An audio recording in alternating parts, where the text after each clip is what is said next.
Buonasera, ben ritrovati. Questa sera è un appuntamento un po' preserale, diciamo, perché siamo in attesa di collegarci con il presidente del CONI nazionale Giovanni Malagò e con il presidente della regione Veneto, sempre del CONI, Dino Ponchio. Nel frattempo io chiamerei già in diretta, quindi prego la regia di inserire nel palinsesto il delegato provinciale CONI Verona Stefano Agnesato, e con lui iniziamo questa diretta dedicata appunto al CONI e insomma con lui, eccoci qua. Ciao Stefano, buonasera. Ciao Alberto, buon pomeriggio a tutti. Allora, in attesa che arrivino i due presidenti, facciamo un golpe. Facciamo un attimino due parole io e te, insomma non c'è nessuno che ci ascolta, quindi no dai, a parte le battute. Questa sera parleremo di CONI, ovviamente nelle sue varie conformazioni, diciamo, quindi CONI nazionale, CONI regionale e CONI provinciale. Con voi tre ospiti importanti cercheremo di capire quali sono le misure per uscire un po' da questa crisi, perché comunque di fatto un anno e un mese di Covid sembra che per lo sport non ci siano futuri rosei. Cosa dici Stefano? No, assolutamente il futuro non è roseo se la situazione rimane questa. Lo sport deve ripartire, ma non solo perché si trova in gravi problemi economici, ma perché questo lungo periodo di lockdown prima, aperture e chiusure dopo, sta veramente generando confusione nei ragazzi.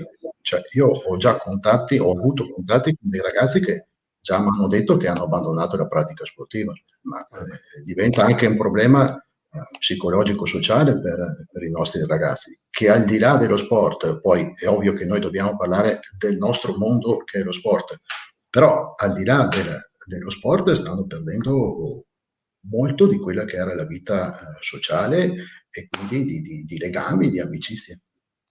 Sì.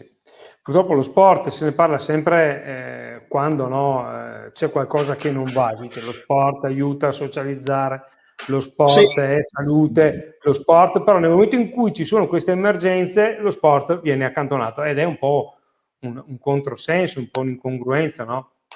Assolutamente sì, sono perfettamente d'accordo con te Alberto, lo sai, d'altra parte sono cose che diciamo da diverso tempo noi del CONI. Facile dire che un euro investito nello sport ne fa risparmiare 3 alla sanità, ma se poi allo sport non dai nulla o dai solo le bricioli, evita di dire che lo sport è un investimento anche nella sanità, cioè fai pure brutta figura a dire una roba del genere. Allora, beh, insomma, se lo sport è importante, credo che vista questa situazione che ha creato ulteriori difficoltà, sia anche ora di dare allo sport ciò che merita.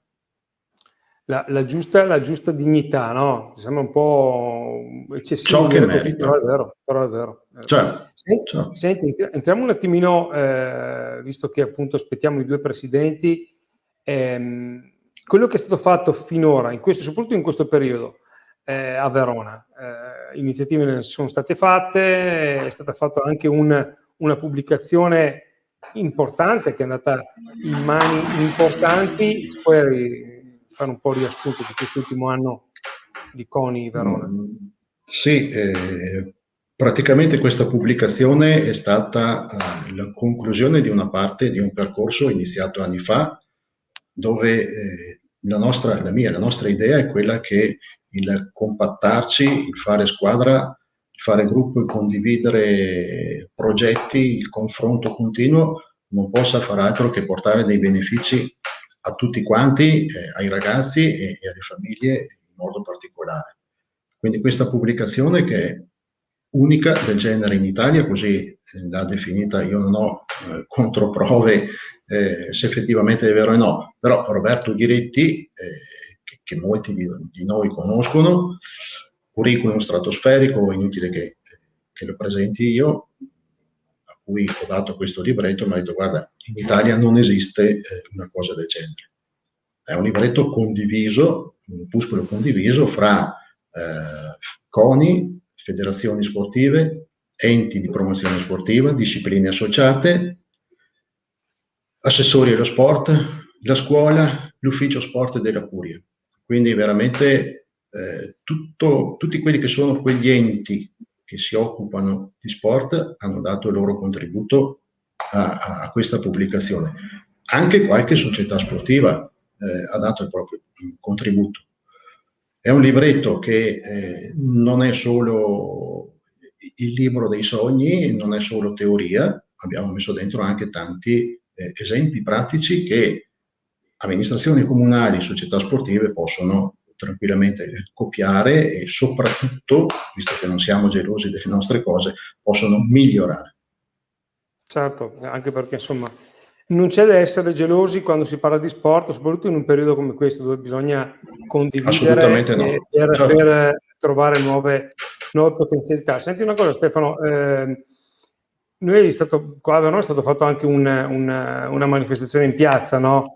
Che è è stato un po' un'anteprima di una manifestazione che si terrà, poi ne parleremo col professor Ponchio, che si terrà a maggio. Certo, sì, anche quella manifestazione è arrivata al termine di un percorso di confronto su quanto succedeva nel corso del 2020, di DPCM sempre difficilmente comprensibili, confronti che si prolungavano sui DPCM, sullo stato della situazione, e a un certo punto prima ci hanno detto di chiudere. Prima è arrivata a disposizione di chiusura, poi sono state poste delle condizioni, si apre a condizione che l'uso delle mascherine, la distanza, la sanificazione delle mani, degli attrezzi sportivi. Dopodiché hanno detto no, si chiude, ma si riapre a condizioni che le strutture sportive siano adeguate a determinate norme. Insomma, c'è stata una confusione, una illusione che si è creata nelle società sportive fra apri, chiudi, modifica, che ha generato una confusione che veramente le società non meritavano. E alla fine di tutto questo tutti si sono adeguati, perché le società sportive si sono adeguate, ma alla fine di tutto questo il regalo è stato che non si fa niente, si chiude tutto. Allora io mi chiedo, parlando della dignità e del rispetto dello sport, tutti quei costi che le società sportive hanno sostenuto, li pagano di tasca loro o qualcuno in qualche modo li risarcirà?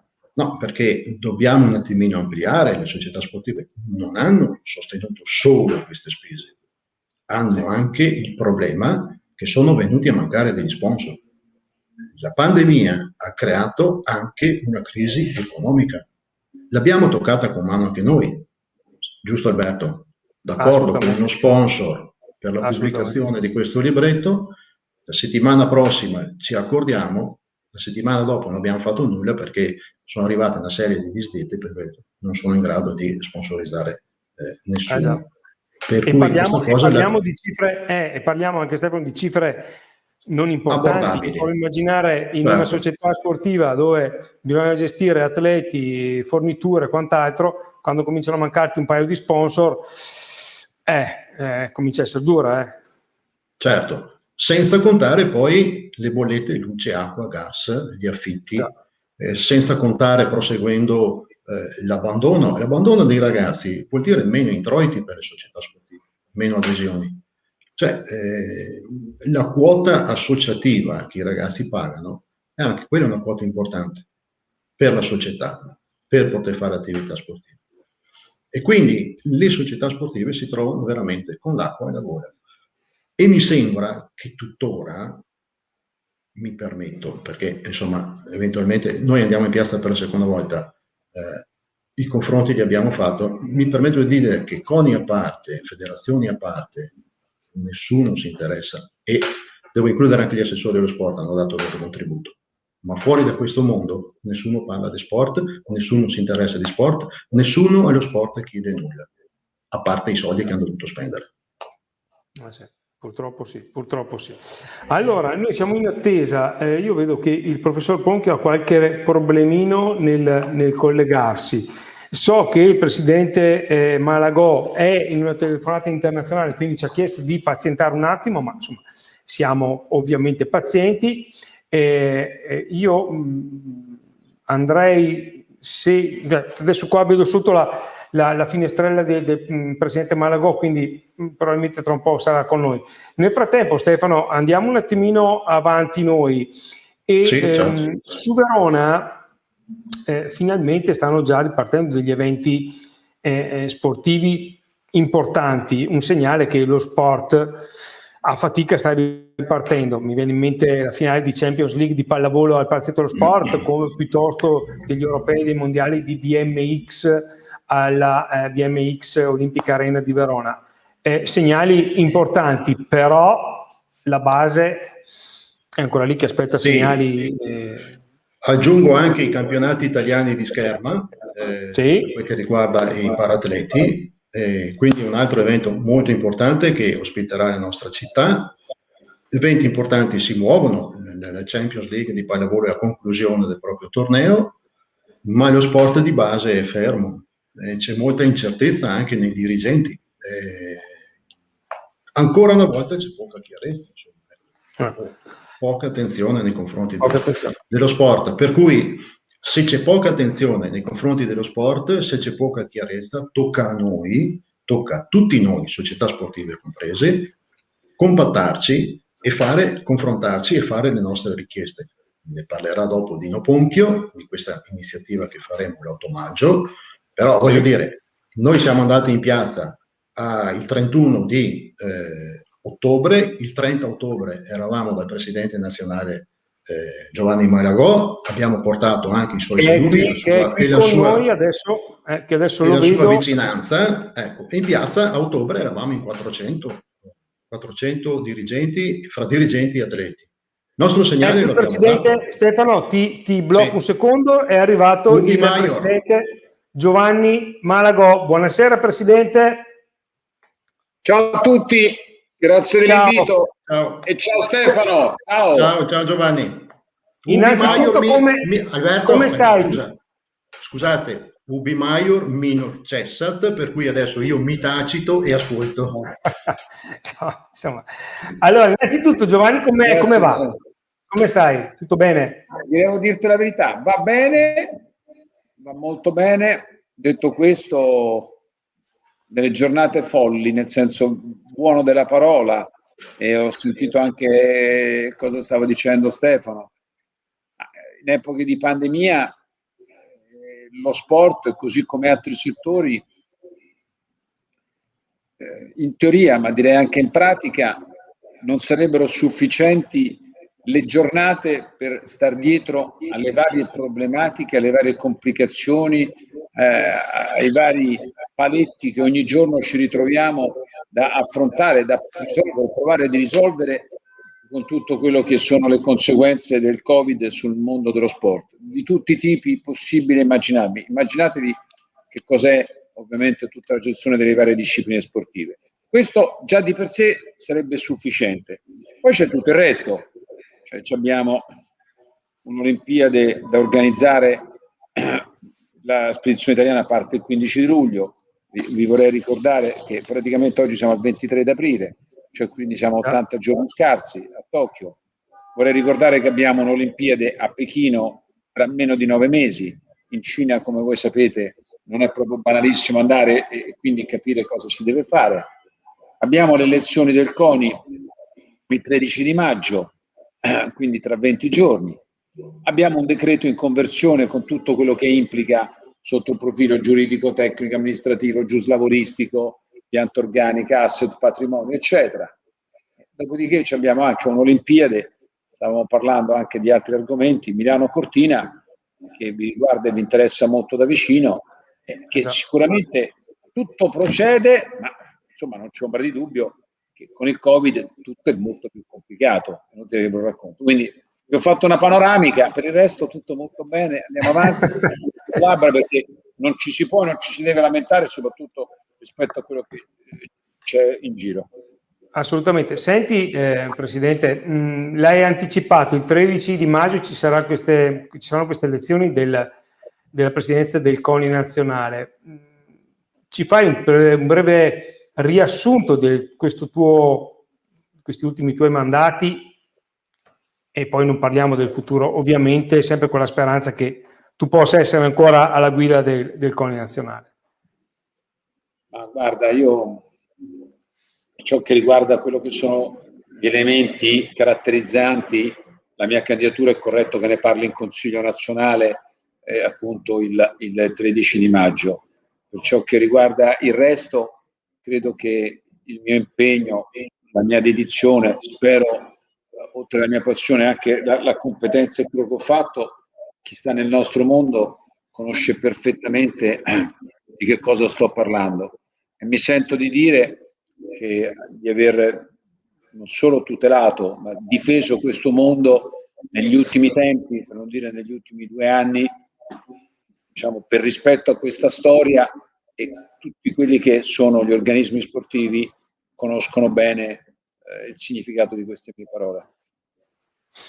Senti, Presidente, allora noi oggi, io ti farò delle domande ovviamente giornalistiche, mettiamo così, però abbiamo dei contributi video che abbiamo ricevuto da atleti, dirigenti, gestori di palestre, che poi manderemo in onda e mi piacerebbe che tu commentassi. Nel frattempo, io ricordo quando siamo venuti a ottobre a intervistarti lì nella casa, no, diciamo, dello sport italiano, tu mi dicessi che c'era comunque una situazione poco chiara e che lo sport era comunque, nonostante se ne parli sempre come un grande volano per tutta la comunità, per la salute, per i giovani e quant'altro, lo sport era sempre relegato un po' in ultimo piano. Sono passati qualche mese, la situazione com'è? Siamo ancora lì o c'è qualche segnale? Ma secondo me il discorso è proprio a sintetizzarlo.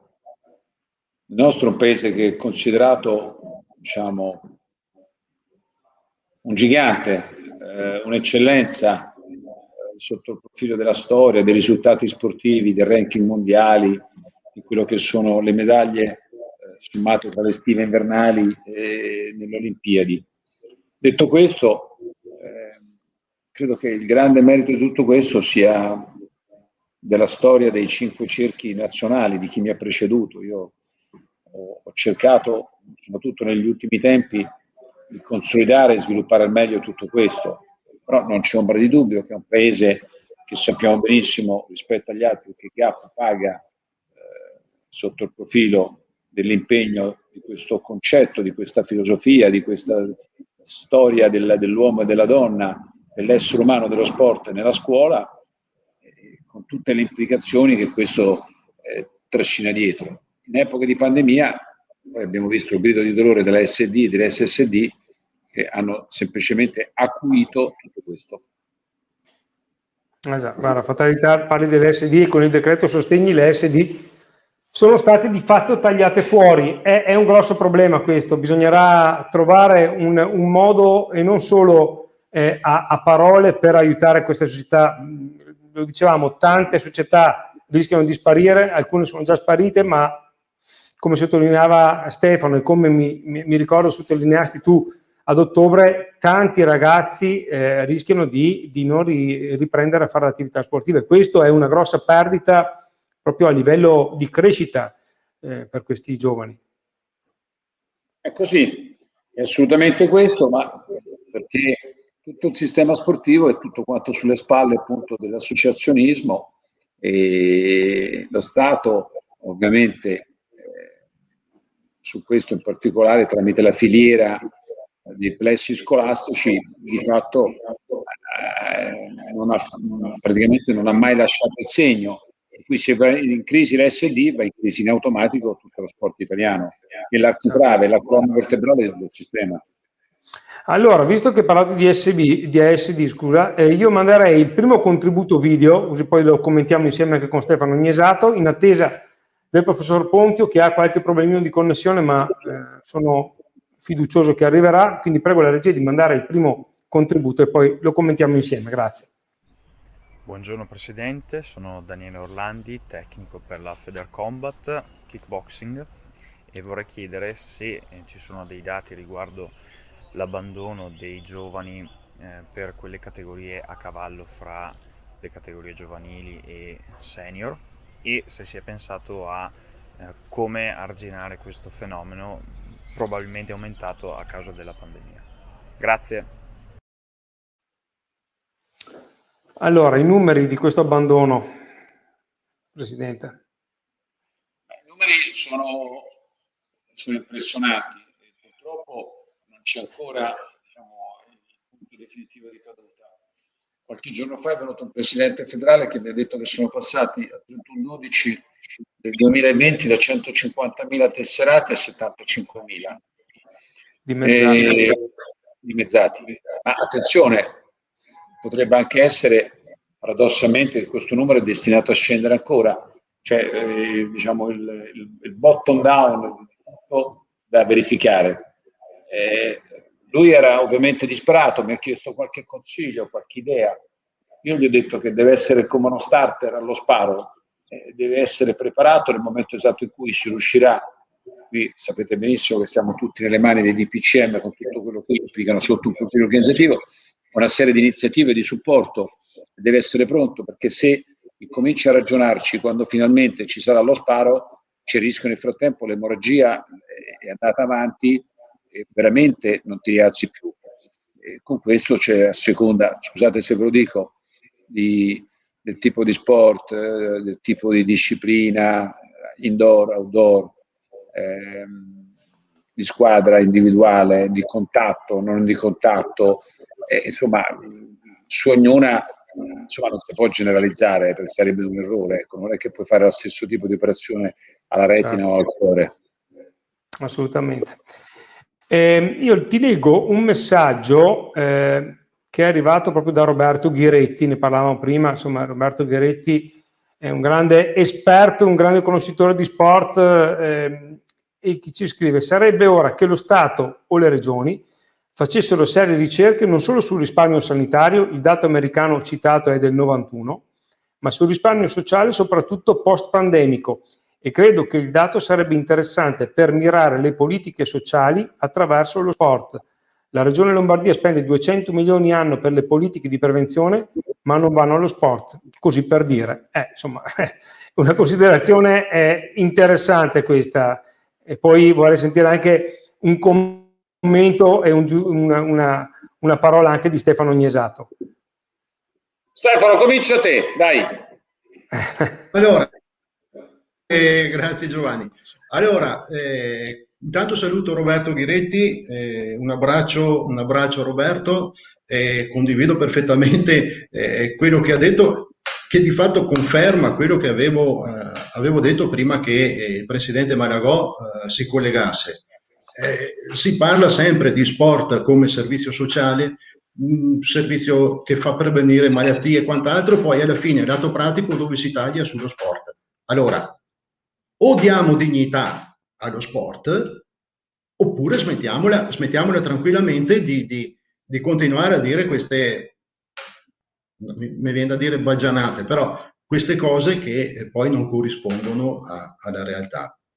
Personalmente, per cui mi assumo la responsabilità, io sono molto stanco di sentire gente che parla, si riempie la bocca dello sport, di tutto ciò che può essere lo sport, e poi non viene considerato. Presidente. Allora,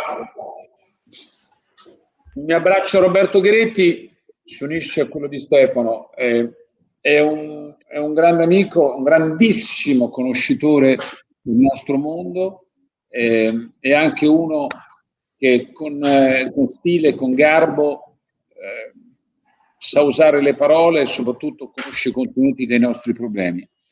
Allora, qui è sempre un tema che dal mio punto di vista va individuato, sia responsabilità di governo nazionale o locale, la collocazione del nostro mondo rispetto ad altri settori. A noi onestamente ci dispiace, anche un po' ci imbarazza, che così come leggo che magari uno deve saper scegliere, fai conto, tra, che ne so, tra la ristorazione e la cultura, piuttosto che non tra il turismo e la grande distribuzione. Cioè, noi siamo tifosi di tutti. Quello che è certo è che oggi, rispetto a molti decenni or sono, e anche in epoca recente, è imprescindibile la filosofia dello sport a qualsiasi livello, tanto più se è amatoriale o dilettantistico, per una serie di ragioni che non sto qui a ricordare, che sarebbe umiliante solo farlo. Impatto sulla spesa pubblica, miglioramento di quello che sono i parametri della sanità, qualità della vita, e vorrei aggiungere, scusate se lo dico, un tema sociale che ha proporzioni, direi, bibliche, infinite. Dopodiché, signori, ognuno si assume le responsabilità nelle fare le scelte e allocare le risorse. Io manderei un altro video nel frattempo e così magari vediamo di recuperare anche il professor Ponchio. Buonasera Prego, a tutti, sono Emanuela Biondani, presidente di Young Sport e Cultura Community, un consorzio di promozione sportiva di San Martino Buonalbergo in provincia di Verona. A questo consorzio appartengono 5 società sportive per un totale di circa 1000 atleti. Ovviamente per seguire tutti questi atleti ci sono dirigenti, allenatori e numerosi volontari. Sono però profondamente convinta che questi ultimi non siano meno importanti degli stessi atleti, in quanto investono il loro tempo per dedicarsi alla loro crescita sportiva e personale. Inoltre aiutano a promuovere anche la pratica sportiva. Sono 82 milioni le ore messe a disposizione nell'arco di una stagione sportiva da questi volontari, per un valore economico che equivale ad oltre 1 miliardo di euro. Non abbiamo campioni come Ronaldo o la Pellegrini, certo, ma i nostri testimonial più importanti sono appunto le persone. Queste portano ricchezza per i territori dove operano, ma non sono all'attenzione dei media perché sono quelli dello sport amatoriale. Presidente Malagò, come CONI, quali sono i programmi per sostenere e riconoscere queste figure così indispensabili ma ancora invisibili? Allora, Presidente Malagò, i volontari, figure fondamentali, importantissime per la sopravvivenza, ma anche per la normale attività sportiva. Cosa si può fare per loro? Allora, qui la situazione sia sotto il profilo tecnico, sia sotto il profilo dell'inquadramento, anche normativo e giuslavoristica, è particolarmente complessa. Voi sapete che c'è stata una riforma molto discussa, sicuramente contestata, ormai è andata, non aggiungo altro. E voi sapete che c'è una dinamica che sia dei lavoratori, riconoscendo la figura, diciamo, particolare di chi sta nel mondo dello sport, sia addirittura la prestazione di opera sportiva che riguarda il mondo femminile, in particolare sotto il profilo contributivo e previdenziale. Se noi inseriamo anche i volontari che mal contati impattano 1 milione di persone nel nostro mondo, bisogna dire che molti di questi sono anche persone, diciamo, non più giovanissime, e molti sono pensionati.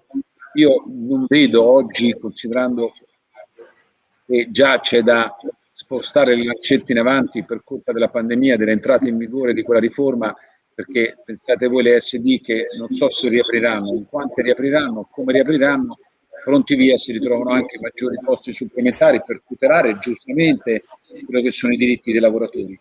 Per cui questa categoria di volontari che, diciamo, insieme all'SD, la colonna importante del nostro sistema, secondo me, diciamo, è molto importante e fondamentale, però sono corretto.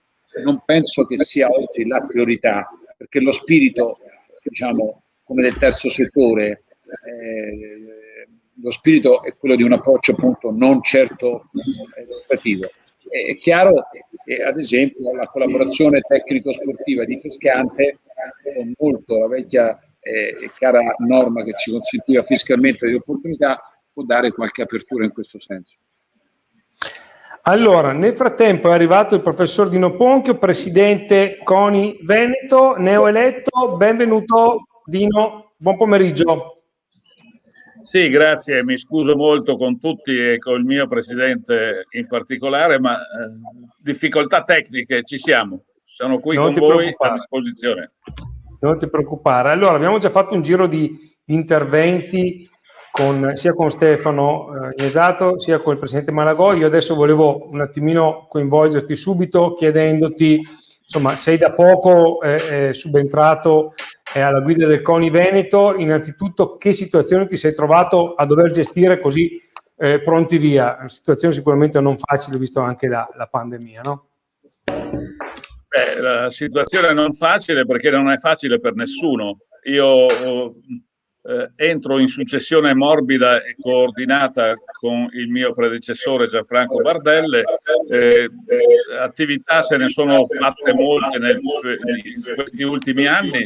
Personalmente, da direttore scientifico della Scuola dello Sport, ho portato il mio contributo, e le problematiche che spesso sono trasversali al mondo dello sport e coinvolgono più o meno allo stesso livello tutte le situazioni, le abbiamo conosciute in questi anni, questi periodi, ma in questo in particolare sono acuite dall'emergenza Covid e stiamo attrezzandoci a, come ho segnato nelle mie linee programmatiche, a essere pronti quando vedremo la luce in fondo al tunnel a ritornare a vedere le stelle e quindi essere pronti alla ripartenza. Certo che, e qui concludo la mia introduzione, saluto e intervento, certo che in questo momento l'attività, il mondo dello sport, ma l'attività di base in particolare, ha bisogno di essere sostenuta, perché un anno ha tirato la cinghia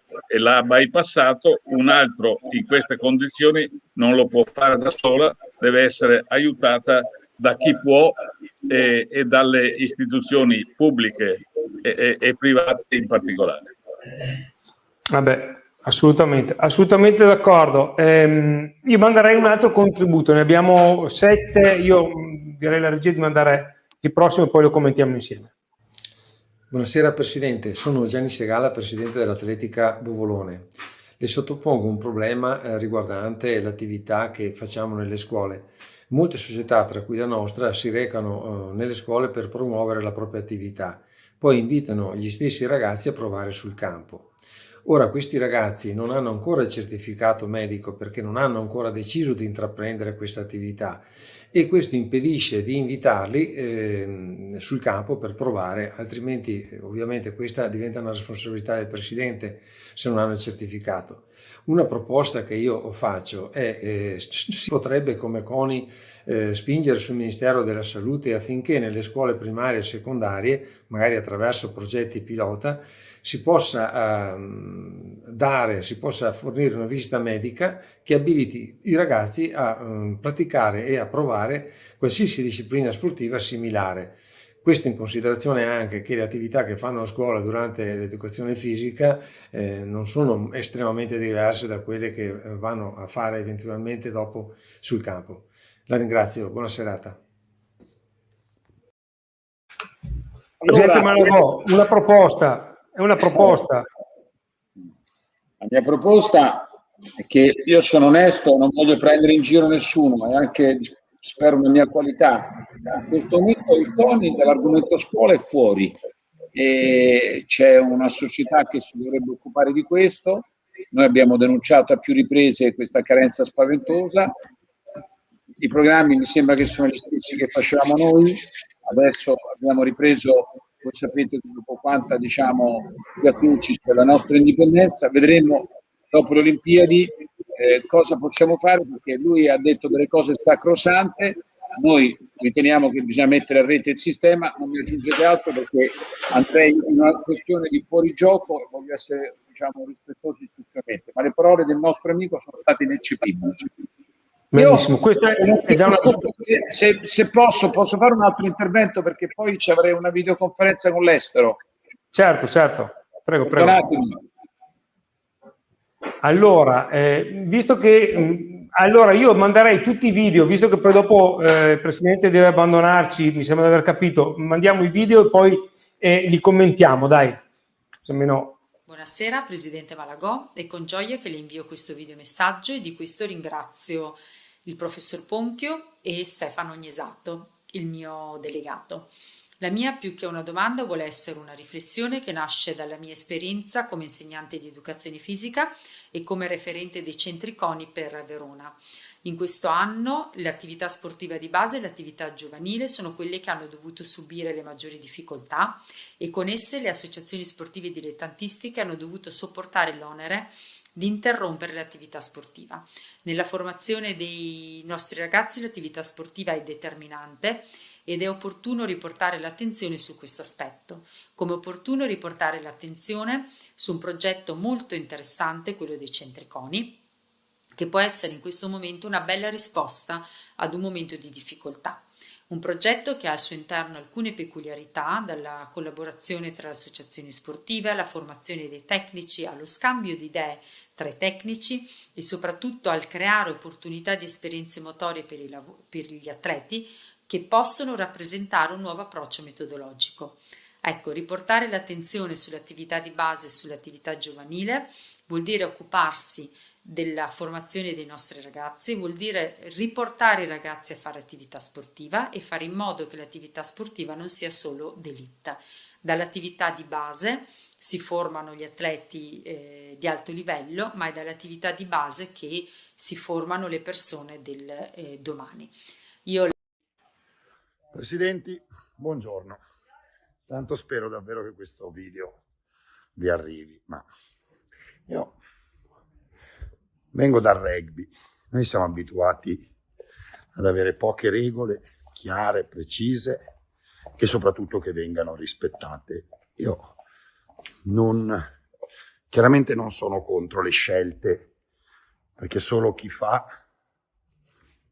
sbaglia, però quello che non capisco è la coerenza, perché si danno delle regole, delle distanze. Noi abbiamo per ogni macchina 2,5 metri, ma credo come tutti i gestori di palestra abbiamo 2000 metri quadri. Ci imponi di mettere 10 persone e noi decidiamo se essere aperti o chiusi. Ma qual è il motivo di tenere chiuso delle strutture così per 13 mesi? Quando io l'autogrill posso mangiare attaccato a un'altra persona o meno. Decido di tenere chiuso, va bene? E allora do dei ristori adeguati, perché nel primo decreto qualcosina alle società sportive è arrivato, mentre in questo assolutamente niente. Io addirittura non ho neanche avuto la possibilità di partecipare ai ristori, perché come ricavi commerciali io non ho avuto una perdita, perché il 90% della nostra attività è attività istituzionale. Quindi i ricavi decommercializzati hanno aiutato gli istruttori. Effettivamente gli istruttori hanno percepito un piccolo compenso che per molti era quasi più alto di quello che prendevano durante l'anno, per molti è molto più basso. Una mia collega ha fatto un semplice errore di inserimento nella fretta, nell'agitazione della presentazione della domanda. Invece di scrivere 5.000 euro, ha scritto 1.000 euro. Non ha percepito niente e non c'è la possibilità di cambiare questa cosa, e neanche mandando dei documenti ufficiali. Quindi io non critico le scelte, critico l'incoerenza di alcune cose. Quindi vi prego, lo sport fa bene, la popolazione, tanto più i ragazzini, hanno la necessità di fare sport, quindi spero che voi che comandiate e gestite lo sport abbiate un po' di voce in capitolo e di forza per provare a cambiare questa situazione. Un saluto e viva lo sport. Beh, questo è un grido di dolore che, insomma, fatto da un gestore di palestre, che però è un po' accomuna un po' tutto lo sport.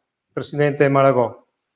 Allora, sì, dunque, sono due soggetti del nostro mondo, anche se apparentemente lontani, sono chiamati per tanti argomenti. L'insegnante di educazione fisica, poi oggi ovviamente il linguaggio moderno spesso impone anche una definizione e sono dei laureati in scienze motorie. Per me sono dei pilastri di questo detto, che noi possiamo essere dei buoni dirigenti, un buon giornalista, senza di loro la possibilità del sistema di insegnamento, la didattica dei nostri ragazzi e ragazze. Questo è tutto un mondo che è stato formato, devo dire, bene negli ultimi anni. È chiaro che torniamo all'inizio, forte nella scuola, ammesso che adesso nel recovery plan appunto si riesca a fare qualcosa come sembra nell'impiantistica, se non c'hai il corpo docente non può essere insegnante di matematica, chimica, addirittura di religione. Quindi ma sembrerebbe debbano arrivare buone notizie. Questo è quanto. Per ciò che riguarda il nostro amico gestore, questi video io ne avrò visti non so quanti persone ho parlato, ho risposto a tutti, conosco anche le loro proteste.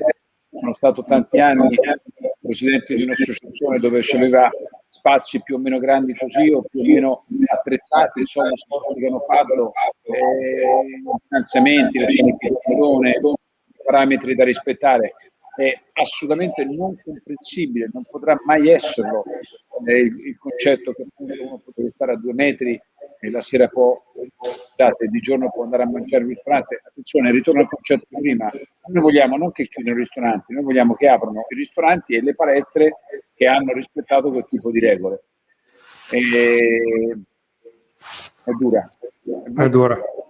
Gli sono vicino. È dura. Senti, Signori, Presidente, perdonatemi, tu devi scappare. Abbraccio molto il Presidente Dino Ponchio. Dino, grazie a te di tutto, un abbraccio. Ringrazio ovviamente, ci tengo moltissimo Stefano. Ciao Giovanni. Dino. Ciao, bravi che sensibilizzate tutti su questi argomenti e questi temi. Veramente con un abbraccio forte. Prima che te ne vai, Presidente, io chiudo e faccio una piccola parentesi a livello personale. Io ti volevo ringraziare. Adesso togliamo le vesti di giornalista e di Presidente del CONI, ma a livello proprio personale, umano, ti volevo ringraziare per la tua sempre squisitissima disponibilità. Comunque andrà, io mi auguro che vada come deve andare in cuor mio, ma comunque andrà, io avrò sempre un ottimo ricordo di Giovanni Malagò come Presidente del CONI, ma sicuramente come uomo, e quindi questo resterà al di là della carica che avrai tra qualche settimana. Perciò ti ringrazio ovviamente, ti ringrazio anche da parte di tutti gli sportivi veronesi e del Veneto. Grazie, sai. Grazie, l'educazione è la cosa più importante. Grazie a tutti. Grazie a te. Ciao, arrivederci. Ciao, grazie a voi. Ciao, grazie. Allora, siamo rimasti in 3, no? Insomma, il Presidente Malagò è anche comprensibile che abbia tanti impegni, soprattutto in questo periodo.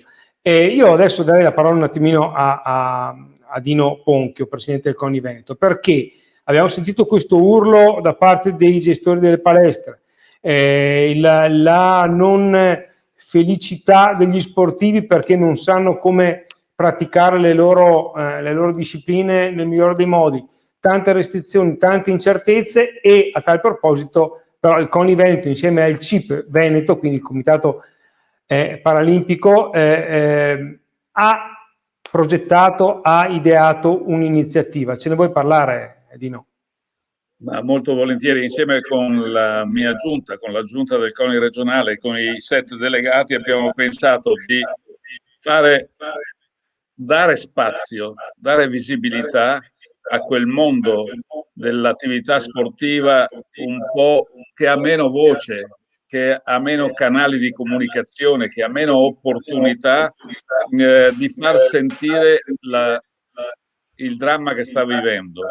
Perché, come ho detto stamattina in un'altra situazione di comunicazione, è doveroso aiutare le piscine e le palestre e l'imprenditoria sportiva che sta soffrendo molto, ma sarebbe delittuoso non intervenire a supportare l'attività sportiva di base, le piccole realtà dove trionfa solo il volontariato, dove è stato bypassato, tirato avanti un anno e non attività grazie ai sacrifici di tutti, ma cominciando dalle federazioni, dal CONI, dalle federazioni che hanno azzerato quasi i costi di tesseramento e affiliazione, tesseramento degli atleti e affiliazione delle società, grazie a risparmi virtuosi, grazie a sacrifici, e le società sono diciamo ancora attive. La perdita di tesserati e società in questo anno è stata bassa, abbiamo perso poco, ma un altro anno, come dicevo prima, in cui si possa tirare avanti senza avere risorse, senza che si rinneschi la catena che parte dai bambini che frequentano le palestre fino ai ragazzi che cominciano le gare, fino agli atleti evoluti che fanno le gare qualificate. Se non si rimette in moto questo meccanismo, ci sarà la morte di molte società. Le società di base, quelle che fanno lo sport più, se vogliamo, sociale. Per fare questo noi abbiamo indetto una manifestazione l'8 maggio alle ore 11 in tutte le principali piazze delle città capoluogo del Veneto, che abbiamo chiamato Presidio Sport, una specie di flash mob, ma che non è un flash mob, è un'occasione di incontro e di visibilità per queste società, un incontro programmato, autorizzato, educato, con cartelli educati, ma che diranno che lo sport di base, se non aiutato in questo momento, andrà a morire. Quindi questo non so se abbiamo anche l'aiuto di qualche cartel locandina che abbiamo fatto, grazie anche ad Alberto, in cui abbiamo chiamato The Sport Must Go On, cioè lo sport deve continuare con l'aiuto di chi può, che sono le istituzioni, gli enti pubblici, la regione, che fa molto, ma che in una situazione di problemi straordinari dovrebbe essere in grado, come le altre istituzioni pubbliche e anche private, fondazioni in particolare, di dare delle risposte straordinarie. Stiamo in attesa di questo, quindi l'8 maggio alle ore 11 credo abbiamo già delle piazze pronte. A Venezia siamo in Riva degli Schiavoni, che è autorizzata oggi dal sindaco e dal prefetto, quindi in situazione di grande visibilità. Puntiamo alle 3 piazze dei signori di Padova, Vicenza e Treviso. Non so, Stefano, se ha già l'ok per Piazza Bra o equivalente a Verona. Quindi siamo nell'occhio del ciclone, perché vogliamo che questo sport di base, che non ha quasi mai occasione di farsi vedere, in questo momento possa avere la ribalta per chiedere quello che lo chiamerei quasi un diritto, perché è giusto i rimborsi, i ristori agli operatori, agli istruttori che, come diceva quel gestore di prima delle palestre, hanno avuto qualcosa. Ecco la locandina che abbiamo preparato tutti assieme, insieme con i CIP e i CONI. Abbiamo bisogno che siano aiutate le società di base. Basta poco a queste, ma va bene gli operatori, va bene le piscine che riaprano e le palestre, va ancora bene, benissimo, lo si deve fare anche per le società di base. Beh, insomma, un'iniziativa che è assolutamente lodevole e doverosa, perché poi dopo, come abbiamo già visto a Verona, con Stefano ne parlavamo prima, quando scende in piazza lo sport c'è sempre massima correttezza, massima puntualizzazione di quelli che sono gli obiettivi, senza mai esagerare nella protesta. Anzi, non si protesta mai, si fa sentire le proprie ragioni, ma senza mai oltrepassare il limite. E questo penso che sia un altro dei valori dello sport, no? Questo stare insieme per un obiettivo unico. Certo, il periodo, probabilmente anche gli sportivi sono esasperati, perché vorrebbero tornare a fare gli sportivi, soprattutto a livello di base. Questo, Dino, credo sarà uno dei grandi Ma io credo che il momento sia così straordinariamente difficile che sono stato a parlare con diversi amministratori pubblici degli enti locali e quasi tutti mi hanno detto stiamo investendo X milioni, X centinaia di migliaia di euro per gli impianti. Io credo, e questa è la provocazione estrema che faccio, ma che ne sono convinto, in questo momento va benissimo investire in impianti, ma se non si sostiene l'attività di base, corriamo il rischio, come ho detto all'assessore allo sport di Vicenza pochi giorni fa, di avere una bellissima macchina, come avere un'automobile, una bellissima carrozzeria e non avere il motore. Apri il cofano, non c'è il motore, perché il motore sono le società. E allora mi viene da dire, investiamo in impianti, ma investiamo anche per fare andare dentro negli impianti, frequentare i ragazzi e le ragazze, i bambini e le bambine, perché altrimenti restano vuoti. E la provocazione è, quest'anno, in questi 2 anni, cerchiamo al limite, limiamo l'intervento sugli impianti e deviamo qualcosa per l'aiuto delle società di base, perché altrimenti, come dicevo prima, il rischio che non ci siano più l'anno prossimo. Qui sotto vediamo un messaggio dell'amico Taschin da Rovigo che fa una domanda. Un bel rilancio del territorio può essere una strategia vincente per affermare il ruolo dello sport nella ripresa? Beh, insomma, credo proprio di sì. Cosa pensate? Dino e poi Stefano. Ma il territorio merita rispetto, anche più di quello che ha avuto, ma se lo deve anche meritare.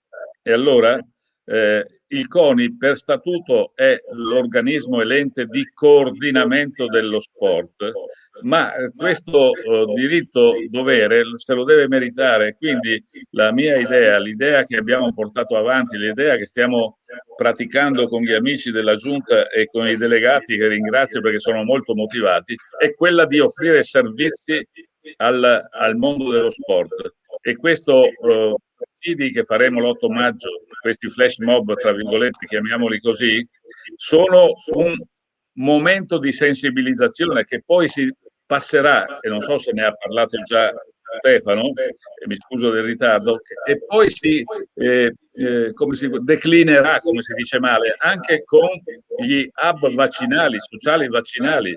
Stiamo studiando nel Veneto, in collaborazione col commissario straordinario Covid, generale Figliuolo, con il CONI nazionale, con la Federazione Medici Sportivi, in collaborazione con gli enti locali, i sindaci e assessori degli sport e con le USL di competenza, dei centri vaccinali sportivi in cui degli impianti sportivi saranno messi a regime per favorire e aumentare il numero delle vaccinazioni. E questo è una specie, chiamiamolo, di sportello di servizio. E sui sportelli di servizio nei confronti del mondo dello sport noi e io personalmente puntiamo molto. Dobbiamo dare servizi alle società, ma fino ad arrivare alle famiglie, quindi sportelli per l'educazione alimentare, sportelli per la prevenzione dell'obesità, sportelli per l'aspetto fiscale e tributario, assistenze. E noi su questo vogliamo qualificarci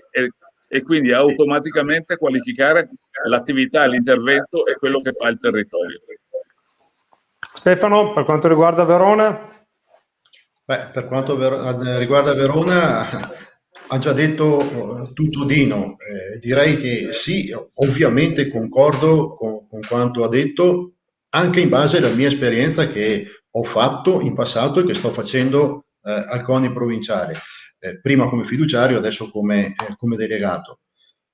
Come CONI abbiamo già messo a disposizione parte del patrimonio lo scorso anno. Esistono gli uffici legali fiscali gratuiti per le società sportive, esiste anche lo sportello per quel che riguarda l'impiantistica sportiva.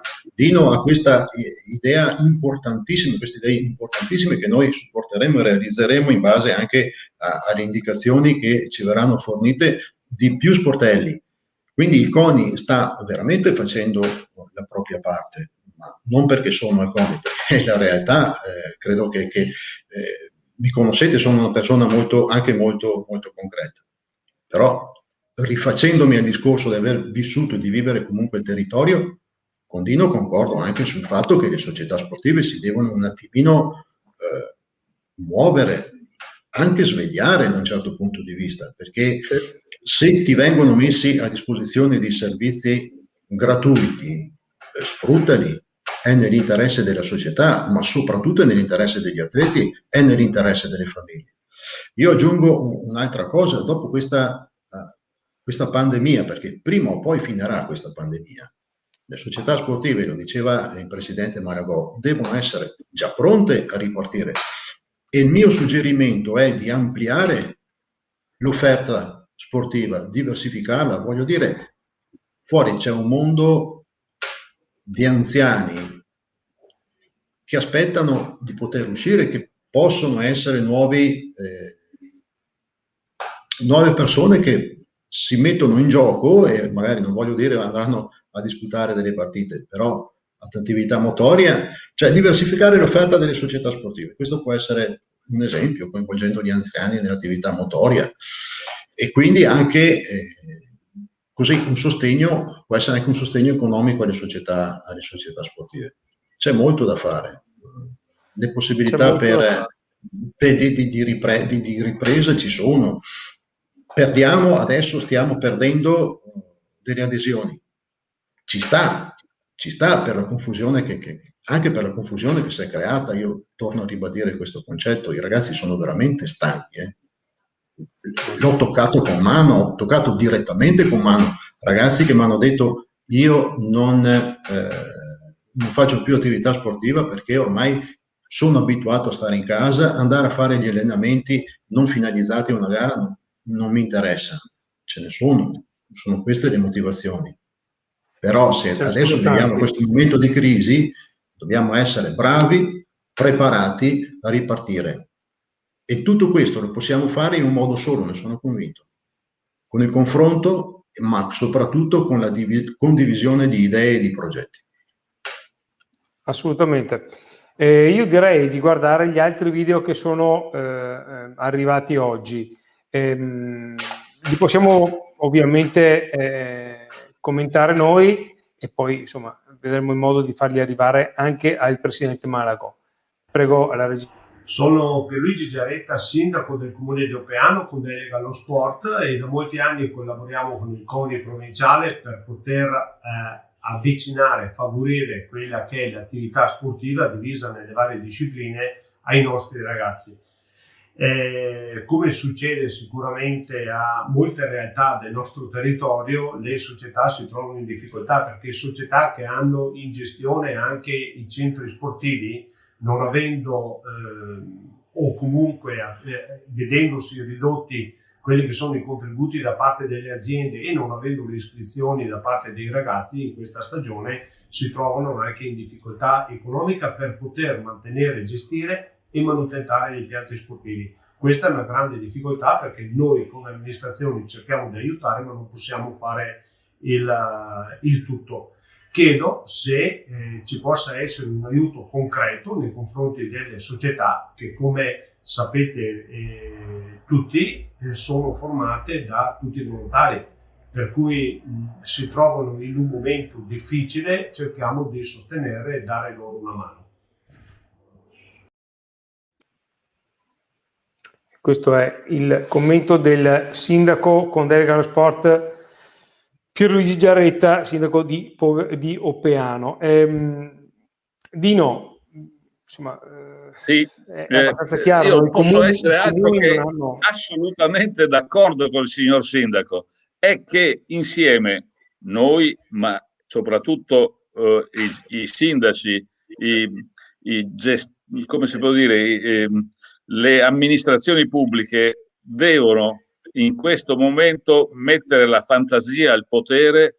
Oggi sono stato ad Albignasego, provincia di Padova, il sindaco e l'assessore mi hanno detto che hanno fatto un intervento straordinario. Non mi hanno detto con che cespite, levando alle strade, alle buche o senza levare a nessuno, ma hanno fatto un intervento straordinario di 300.000 euro per le società sportive del loro comune. Io chiedo questo, il signor sindaco che abbiamo sentito deve trovare, insieme alla sua giunta, insieme al presidente della banca che ci sarà sicuramente nel suo comune, insieme all'associazione dei commercianti, insieme soprattutto con la fantasia, il potere, il modo di trovare delle risorse per aiutare queste società, come dice lui, che stanno soffrendo, ma soffrendo in modo inaudito. Poi, una volta bypassato questo momento terribile, è giusto, doveroso che il mondo dello sport si metta a lavorare anche su altri livelli, perché lo sport ormai con questa pandemia sta diventando, la pratica sportiva destrutturata sta diventando sempre più importante, e pratica sportiva destrutturata vuol dire che ognuno si arrangia per sé, a prescindere dalle piscine, dalle palestre e dalle società sportive. Ma questo cosa comporta? Comporta che non si sa dove si va, non si sa cosa si fa, cosa si pratica e come si pratica. Se noi non recuperiamo il rapporto diretto delle società con i praticanti, rischiamo che muoiano le società sportive, perché non hanno alimentazione anche economica dalla base, perché solo gli iscritti ai corsi di formazione per i bambini e di mantenimento per le signore, o di attività di prevenzione salutistica per tutto diciamo anche gli anziani, questi sostengono le spese delle società sportive, e in questo senso bisogna che si faccia sistema e si trovino delle soluzioni per aiutare queste società. Quindi, e concludo, va bene che il sindaco sia dell'opinione nostra che bisogna aiutarle. Alla fine chi aiuta chi può, e abbiamo tanti esempi virtuosi, dobbiamo metterli in rete. Poi le società devono fare delle buone pratiche. Ci sono tante società che hanno trovato dei sistemi molto virtuosi di autosostentamento, e quelli bisogna metterli in circolo, ma lo vedremo dopo che abbiamo sopravvissuto e sopravanzato e bypassato questo periodo. Io leggo questo intervento di Roberto Ghiretti, secondo, sempre molto interessante, che è comunque in linea con quello che hai appena detto tu, Dino. Sempre più serve aiutare le società a diventare consce del proprio ruolo e a intraprendere un futuro diverso, e serve aumentare la promozione verso i giovani, cambiano i modelli di riferimento e contrastare l'abbandono, che ormai si calcola in numeri troppo poco accettabili. Siamo in linea, no? Le società devono un po' rivedere anche il loro ruolo all'interno di una comunità, di una società intesa come proprio gruppo di persone, no? Non solo di sportivi. Stefano, sì, invece... sì, assolutamente d'accordo, perché volevo sentire Stefano. Aggiungo solo che con Ghiretti abbiamo fatto un percorso, quando parlavo di buone pratiche, insieme abbiamo girato l'Italia per far vedere che le società, quello che diceva Stefano prima, devono avere un'ottica più ampia, allargare gli orizzonti, ma questo è il passo che dobbiamo fare appena vediamo la luce. Stefano. Sì, io rischio di ripetermi, perché condivido con Roberto, condivido con Dino quanto è stato detto e quanto ha scritto Roberto. Torno un attimino al famoso libretto ormai che noi abbiamo fatto a più mani. Dicevo che è un libretto non solo teorico, non solo un libretto dei sogni, ma è anche pratico. All'interno di questo libretto abbiamo messo anche cose pratiche che sono in essere nella nostra provincia e che hanno dato i loro frutti.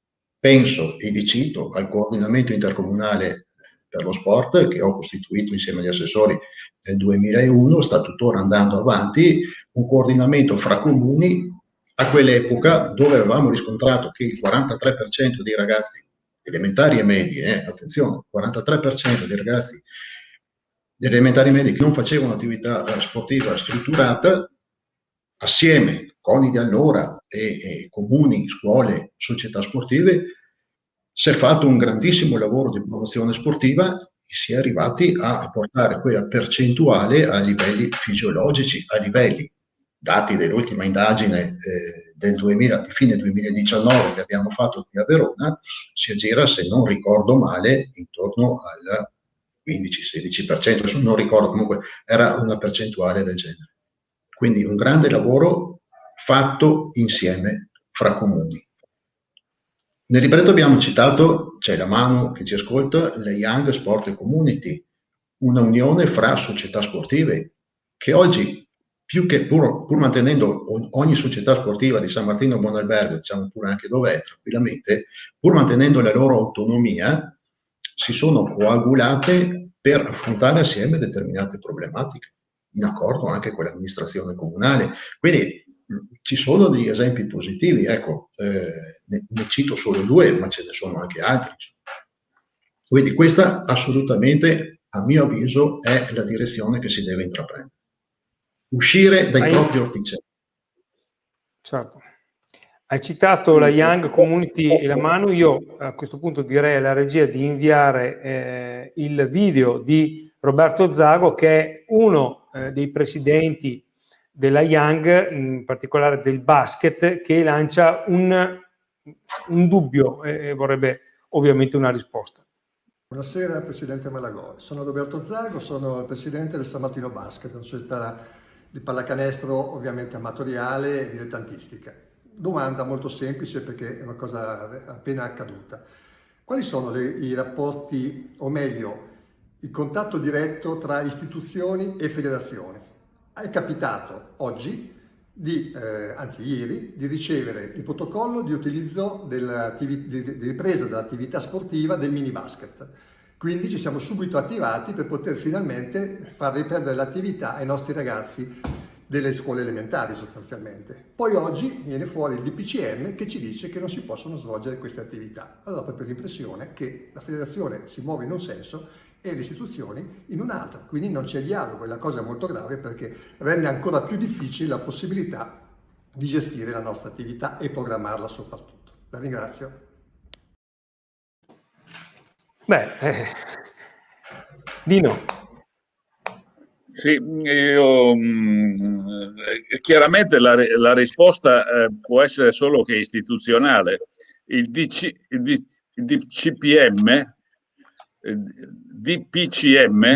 decreto del Presidente del Consiglio dei Ministri, ha la priorità su tutto, e di solito qui evidentemente c'è stato uno sfasamento. La federazione avrà emanato un protocollo di pratica per l'attività giovanile del basket in base a un decreto precedente. Se quello che è uscito adesso dice delle cose diverse, evidentemente è starato nel tempo e ne dovrà fare un altro. In pratica le federazioni devono emanare dei protocolli in base ai decreti del Presidente del Consiglio dei Ministri e adeguandosi, quindi sono applicativi. Se qui c'è stata una discrasia, vuol dire che qualcuno ha fatto fuori tempo delle cose, e in ogni caso che dà la linea guida è sempre il decreto del Presidente del Consiglio dei Ministri.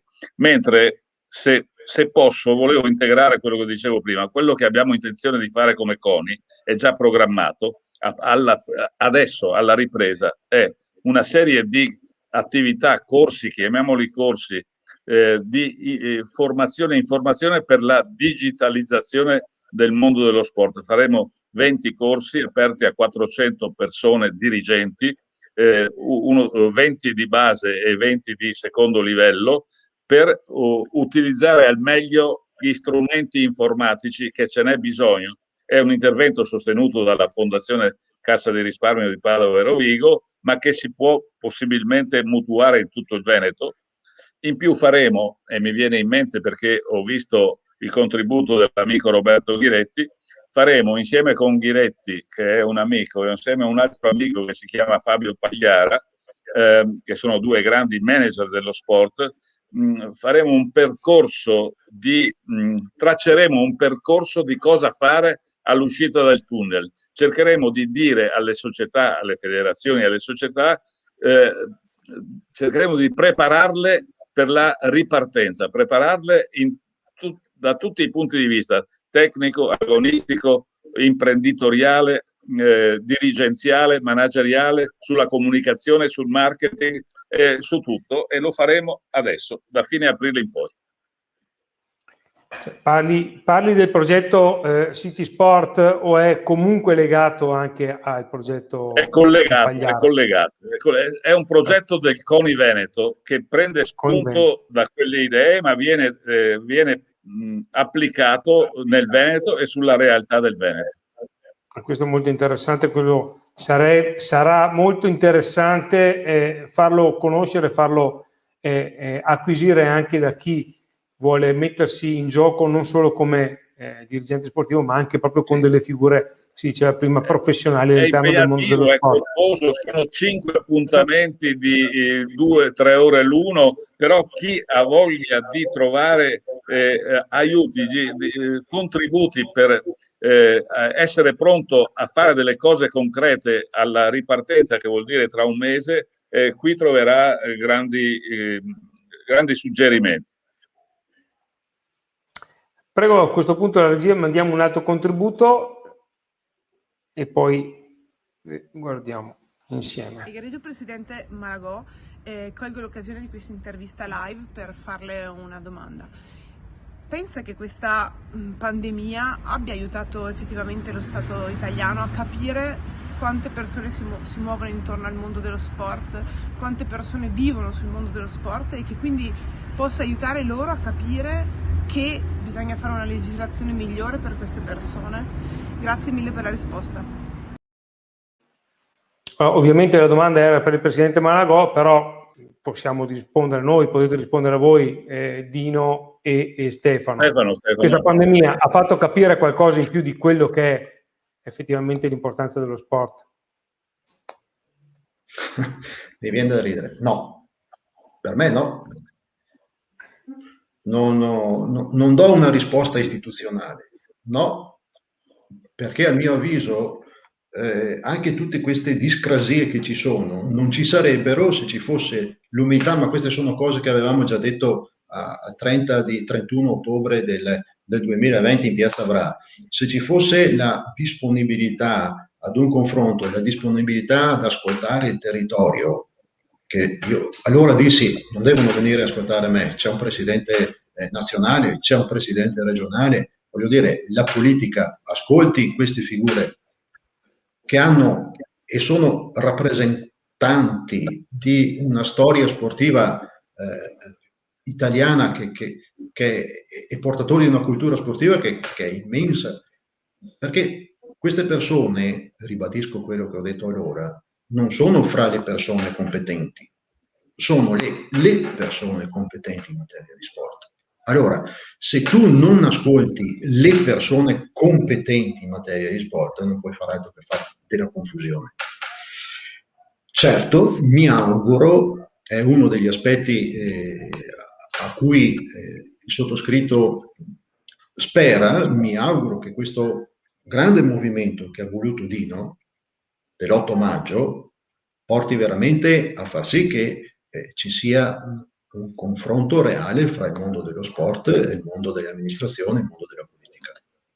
Diversamente, torno a ripetere, non andiamo da nessuna parte. Diversamente, lo diceva Dino prima, un altro anno così e le società sportive chiudono. Dino, sei d'accordo? Beh, penso di sì, insomma. Sono così d'accordo che vorrei essere in disaccordo, nel senso che non vorrei che finissimo con l'umore nero o vedendo nero il futuro. Dobbiamo avere una speranza, dobbiamo vedere la luce in fondo al tunnel.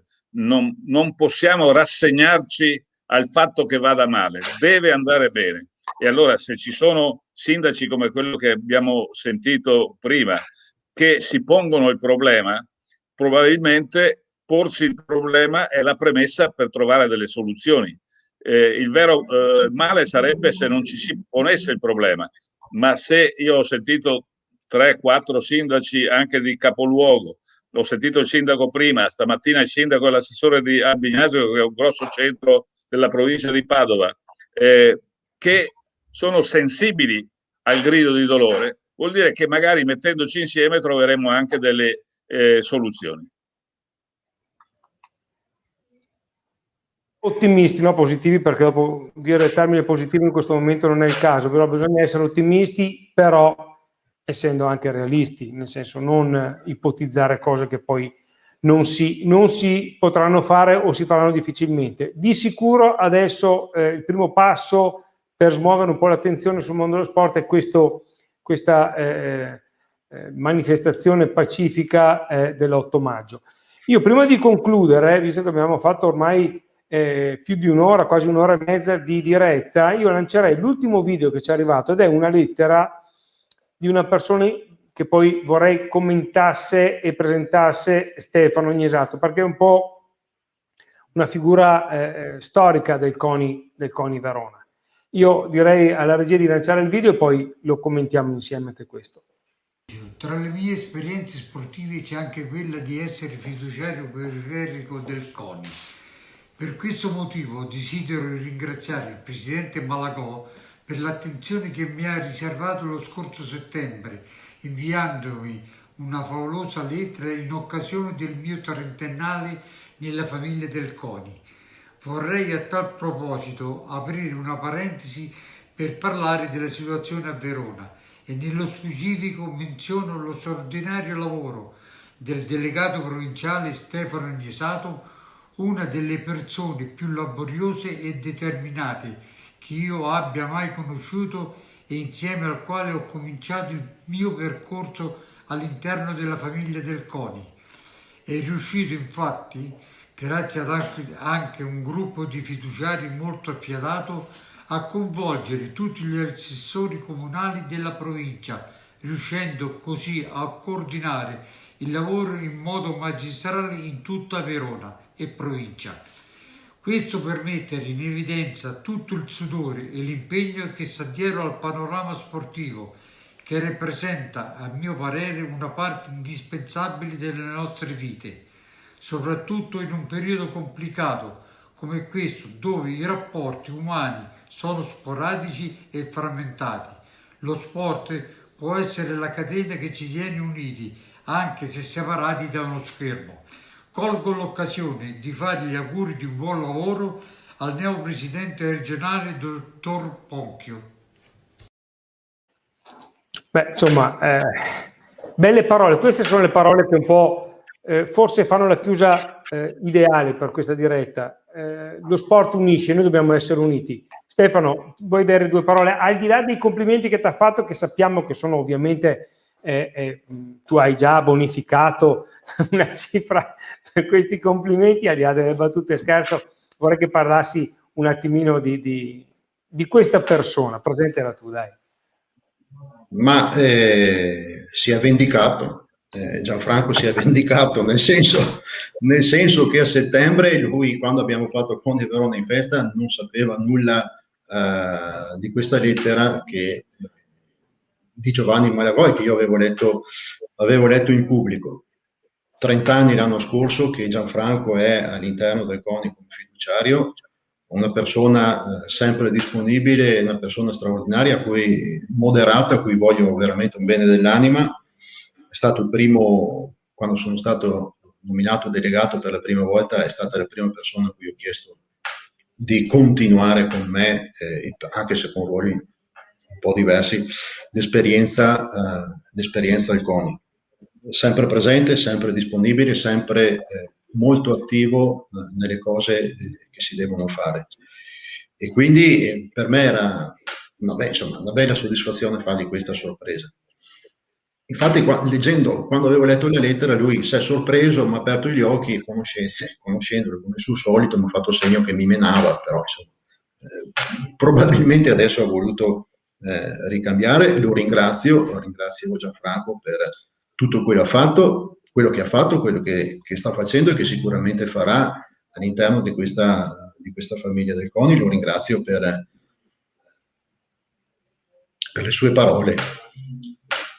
Ecco, dai, ti abbiamo fatto commuovere, questo mi fa piacere perché così vediamo il tuo lato, perché sei sempre molto compassato e ci piace vederti un po' in difficoltà. Dino, adesso al di là di tutto, questo è un segnale che l'attività sul territorio dei CONI provinciali e di tutti i delegati e dei di tutte le persone che ruotano intorno a questa istituzione è veramente importante, e fare colla, fare gruppo lì è già un segnale importante per il territorio.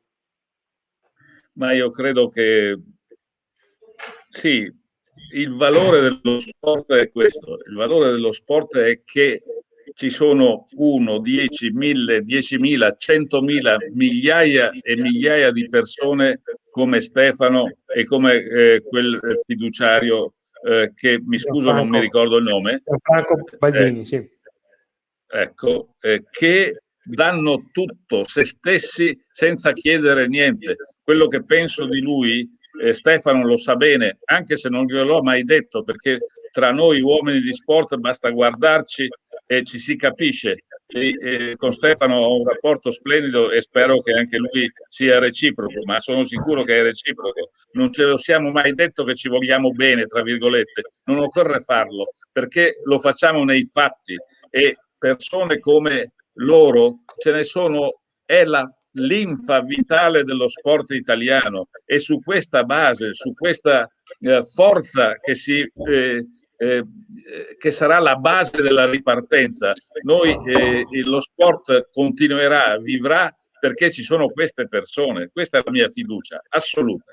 Ci sono nel CONI, ci sono nelle federazioni, ci sono soprattutto nelle società sportive di base. Esatto. È lì che bisogna ripartire da lì. Che ripartire, bisogna proseguire e continuare su questi tasti. Io alla fine però vorrei mettere questo messaggio qua, che è di Don Gabriele Vrec, che insomma, non abbiamo parlato del ruolo della Chiesa e delle parrocchie e di quello che era una volta, no, il patronato, dove lo sport si viveva in modo giocoso, allegro, ed è un ruolo importante anche questo. Don Gabriele ci scrive: fare squadra è essenziale nella logica dello sport. Pensiamo a Mosè che sul monte dice a Dio di salvare anche il popolo, non solo lui. Verrebbe da dire, usando una metafora sportiva, che ci potremmo salvare solamente come squadra. Grazie ovviamente a Alberto, Stefano, per questa opportunità di incontro di squadra. Don Gabriele, pastorale sport diocesi di Verona. Insomma, le parole sono le migliori per chiudere questa diretta. Insieme possiamo farcela, ed è questo il messaggio che lanciamo. Stefano e Dino, io vi ringrazio per essere stati qui con me questa sera. Grazie anche al presidente Malagò, che è stato qui con noi, insomma, un bel tempo, perché quasi 40 minuti, poi è dovuto scappare. Io spero che, insomma, la diretta sia stata interessante. Sicuramente i numeri e le persone che ci hanno seguito sono state tante, quindi vuol dire che abbiamo toccato degli argomenti di attualità e interessanti. Non escludo che potremo farne magari un'altra più avanti, magari dopo le elezioni del CONI nazionale, così potremo avere anche uno spaccato aggiornato di quella che è l'attività appunto del CONI sul territorio nazionale. Sì, se posso un secondo solo salutare Don Gabriele, devo dire che fa parte anche lui a pieno titolo del nostro mondo, del mondo dello sport. È una persona straordinaria, dinamica, ed è bello e importante che collaboriamo assieme anche con lui e fra di noi. Bene, assolutamente sì. Quindi con questa chiusura un saluto a Don Gabriele, un saluto a tutti voi, buon fine settimana a questo punto perché è venerdì, grazie ancora e alla prossima diretta. Ciao! Grazie, buona